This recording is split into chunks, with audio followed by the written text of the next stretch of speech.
UAE ദേശീയ ദിനാഘോഷത്തിന്റെ ഭാഗമായുള്ള അവധി ദിനങ്ങളിലെ ഗതാഗത നയത്തിൽ മാറ്റം.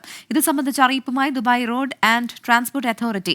മെട്രോ, ബസ് സമയങ്ങളിൽ മാറ്റമുണ്ടാകും. പാർക്കിങ്ങിന് പണം ഈടാക്കില്ല. ഡിസംബർ 2-നും 3-നും ദുബായിൽ ബഹുനില പാർക്കിംഗ് ഒഴികെയുള്ള എല്ലാ പൊതു പാർക്കിംഗും സൗജന്യമായിരിക്കുമെന്നാണ് അധികൃതർ അറിയിച്ചിരിക്കുന്നത്. ഇതോടെ ഞായർ മുതൽ 3 ദിവസം എമിറേറ്റിൽ പാർക്കിംഗിന് ഫീ നൽകേണ്ടി വരില്ല. ഈ തീയതികളിൽ RTA സേവനദാതാക്കളുടെ കേന്ദ്രങ്ങളും കസ്റ്റമർ ഹാപ്പിനെസ് സെന്ററുകളും പ്രവർത്തിക്കില്ല എന്നും RTA അറിയിച്ചു. ഡിസംബർ 4 ബുധനാഴ്ച ഇവയുടെ പ്രവർത്തനം പുനരാരംഭിക്കും. മെട്രോ സർവീസുകൾ 30 നവംബർ, ഡിസംബർ 2, 3 തീയതികളിൽ രാവിലെ 5 മണി മുതൽ സർവീസ് ആരംഭിക്കും. ഡിസംബർ 1-ന് രാവിലെ 8 മുതലായിരിക്കും സർവീസ് തുടങ്ങുക എന്നും അധികൃതർ അറിയിച്ചു. അതിനിടെ ദേശീയ ദിനാഘോഷങ്ങളുടെ ഭാഗമായി അബുദാബി നഗരത്തിൽ ട്രക്കുകളും ഹെവി വാഹനങ്ങളും പ്രവേശിക്കുന്നതിന് വിലക്ക് ഏർപ്പെടുത്തിയിട്ടുണ്ട്. ഡിസംബർ 2, 3 തീയതികളിലാണ് നിരോധനമെന്ന് സമഗ്ര ഗതാഗത കേന്ദ്രം അറിയിച്ചു. അബുദാബി, അലൈൻ, സായിദ് സിറ്റി എന്നീ പ്രധാന നഗരങ്ങളിലേക്ക് ഹെവി വാഹനങ്ങളും ട്രക്കുകളും പ്രവേശിക്കുന്നത് നിരോധിക്കുമെന്നാണ് സമൂഹ മാധ്യമങ്ങളിലൂടെ അധികൃതർ അറിയിച്ചിരിക്കുന്നത്.